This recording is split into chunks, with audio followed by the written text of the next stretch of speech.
Sanding gloves, box number 2. This one is really interesting. The grain going around the side is very pronounced, and it's also quite rough.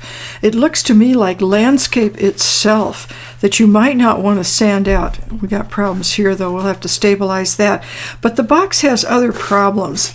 It doesn't, I mean, this was an inexpensive box, we are grateful. It doesn't sit quite flat, but the lid, when it goes on with difficulty, we got to make this lid work better. Come on, baby. No, the other way. The lid goes on, there it goes. Rocks back and forth on the box, which means to me that we have a high side. So I got the measuring tape out and discovered that we're here to the very top of this outer panel. You can see again the double layer of veneer at 4 3/4, and over on this side we're at 4 1/2. Yeah. So I was priding myself that I'd never taken an actual sander to one of these boxes, but we're going to bring this down so that the hopefully the lid will go on easier, and it will also sit flat when it does. Hold on. Ooh, how high is our staple? We're right on it. We'll see what we can do.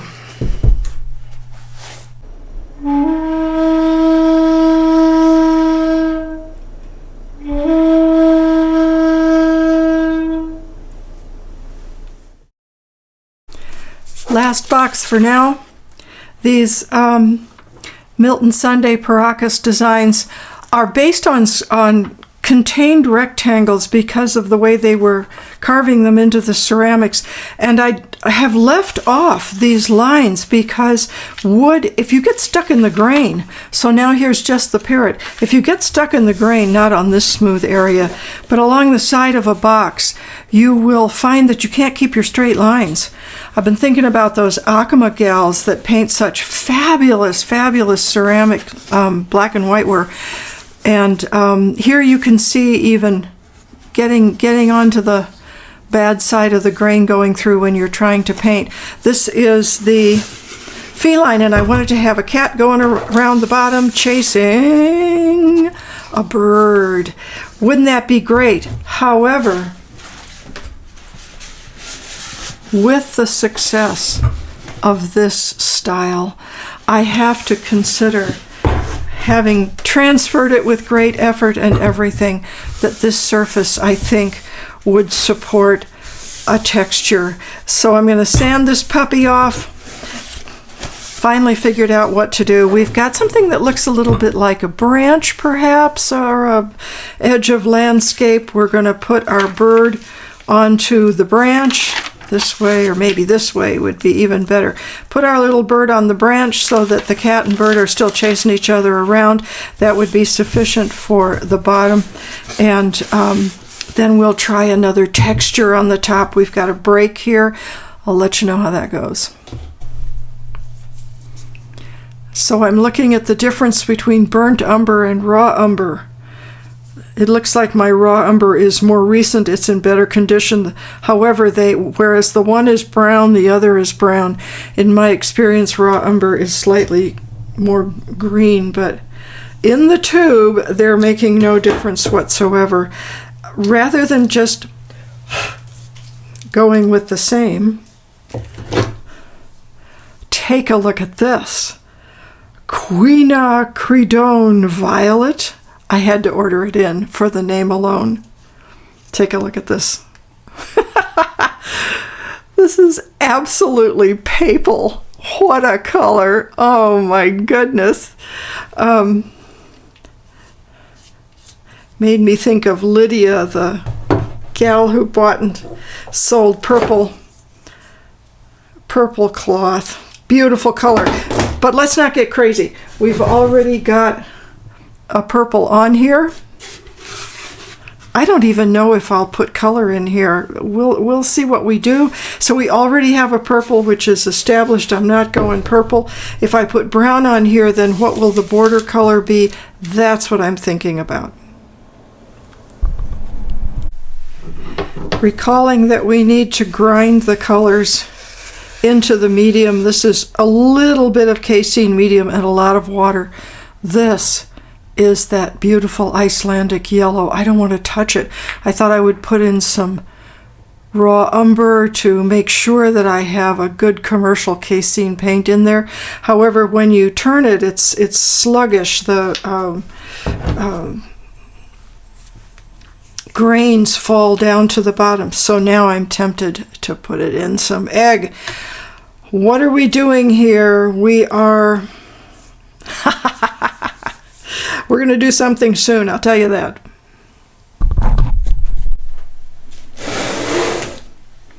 I'm doing it straight. I want to have the very, very fine grain in the distance. We'll mess with the foreground when we do.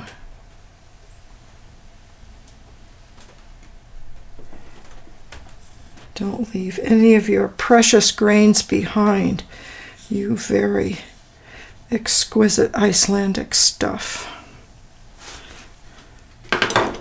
Okay, so actually no brush touched the board at this point. I rather like to get a shape with brush. Big brush. I'm going to pull over a shape with egg. Isn't that a lovely color?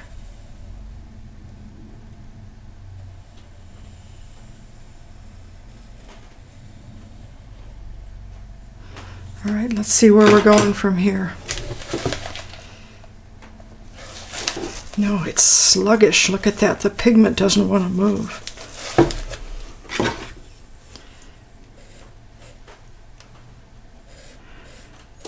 Go forth and be fruitful.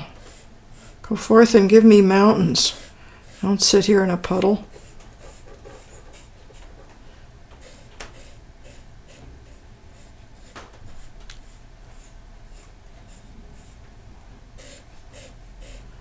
Maybe that's the answer with the pigment that is truly ground into the medium, is that this stuff falls out immediately, whereas the other will float more readily.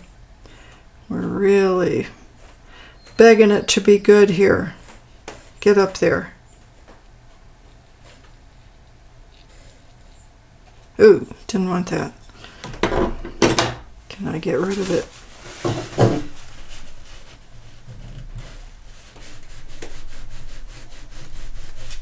Maybe I got rid of it, maybe I didn't.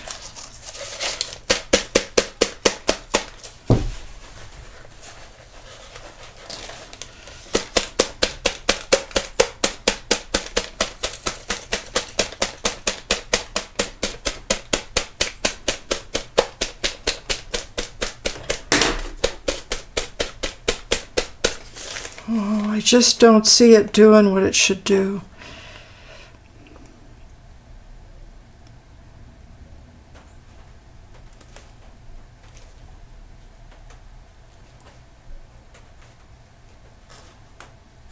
And, of course, the minute you interrupt your surface, it goes all over the place. Don't do this.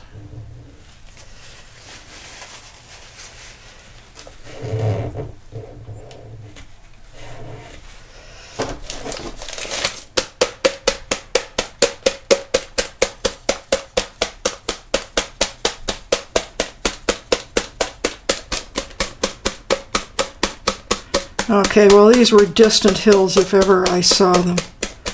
We're going to have to put something more convincing in the foreground.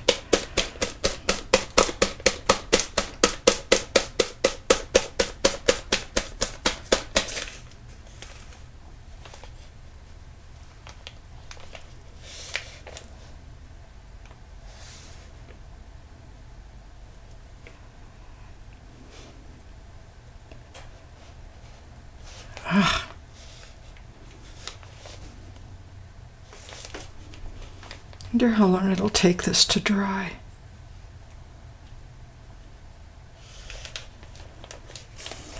I'm actually going to let it dry at an angle so that it tends to move even towards my opening here. but so that the pigment stays up, because we know we have something else planned for the foreground that's not going to look like this. We'll get there when we get there.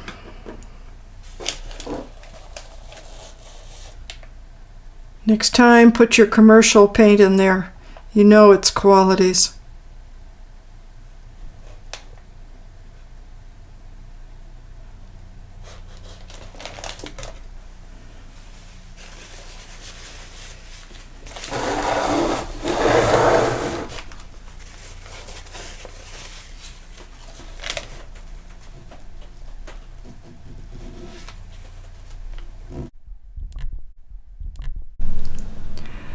I'm going to try to get the rest of the pigment onto the board.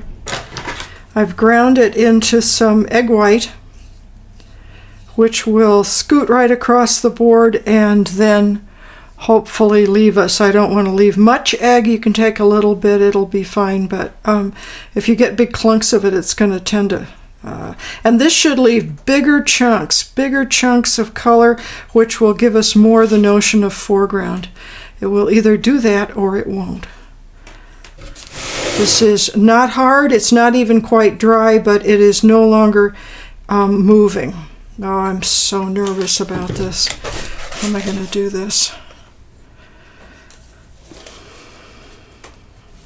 I'm going to have to just scoot it across there, catch it on a lid. Okay, baby, don't be ridiculous. Let's see if we can do this.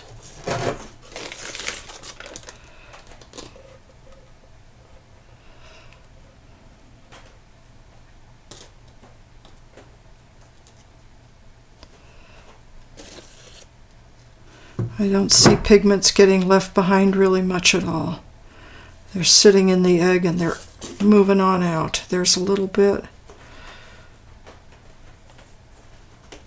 That was a full loss.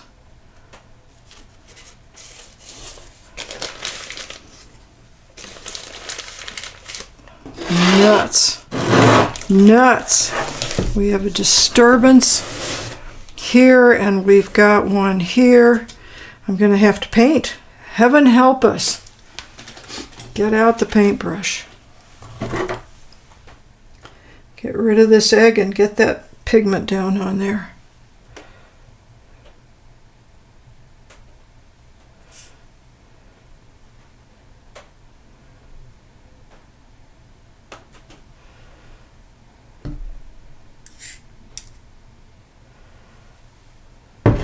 This I'm really sad about. It was such a beautiful long stretch of loveliness.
All right, so is this vegetation?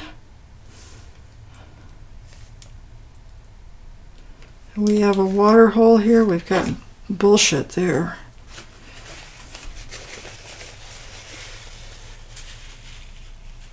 Phooey.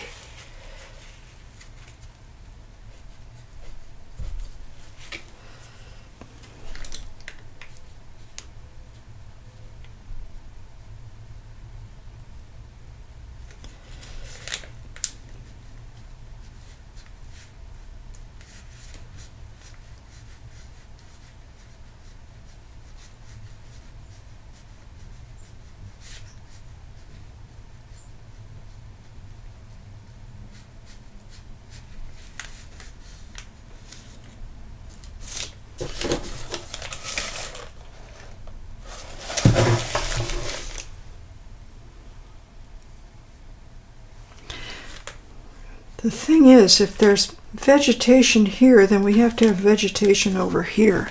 Let's put some on there. Come on. I'm patient, but not that patient. Get going.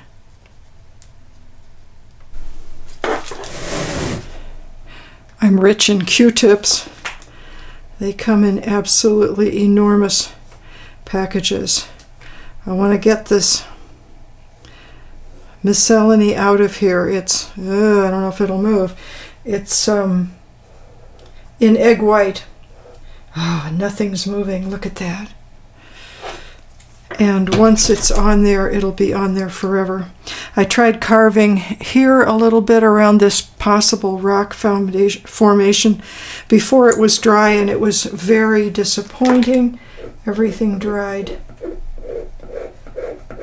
Everything sat down in globules. Nothing was crisp. Honestly, how did I do?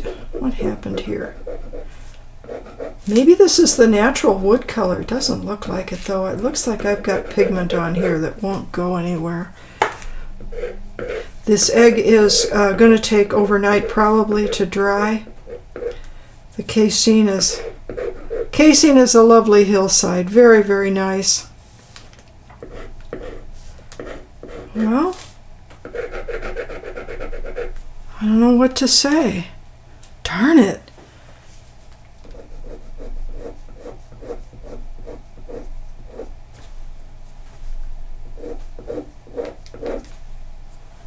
I thought the Q-tips would answer immediately, and they're not doing it.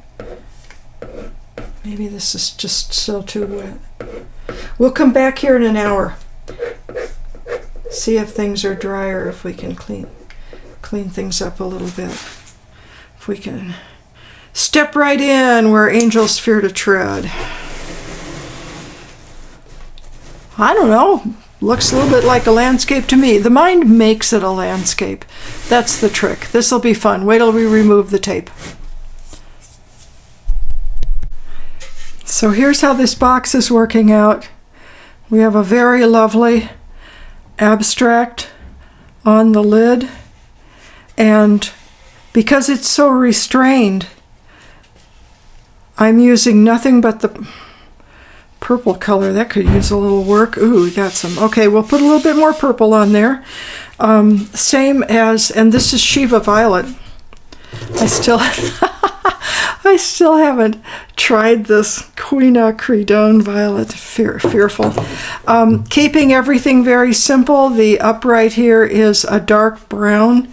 That's a little unexpected.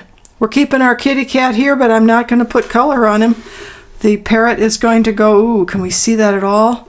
I'll paint it on right now and you'll see it then.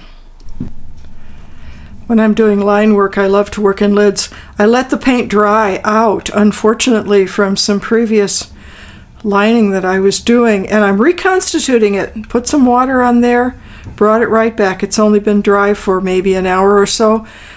This is not a problem with casein. This will come right back. If it had been a day or so, it might be stiffer. Got to make sure it's not too thin, though, for making good lines. Let's add a little bit more paint. Okay, here we go. Paint's all ready to go. We're pretending this guy is sitting on a limb. Where's our line? There it is.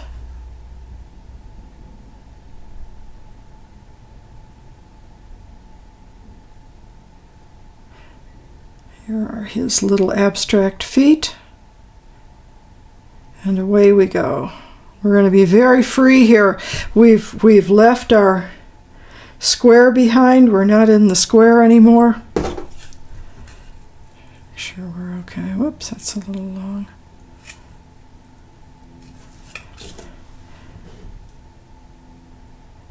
We're not going to fill this out with, come on guys, we're not going to fill this out with color. We're sticking to very simple. But we are having double lines here, as if it were incised, as if you were looking at the two edges of the incising. All right, let's make this parrot appear. Fairly disappointing. I'm wondering why I'm supposed to be doing this for pleasure. Why am I doing line work that doesn't make me happy? There's the question. This, although it looks roughly like this, and so it'll make a good match. I thought about putting color in here on the bottom, but I'm not going to. There are flaws in the design. These are not discrete areas, although it looks like they should be. And now I'm trying to figure out where to sign it, and I think, despite the line work, maybe right here. Let's do that. I'm going to let this dry just for a minute. It doesn't take long for the casein to dry. Curing is a completely different thing, but I don't think it needs to cure in order for us to put shellac on it. I've got a big box ready to be primed out in the outdoor studio. So this guy is going to get sealed, especially this, which is so delightful. What a nice resolution to the question of decorating the top of this box.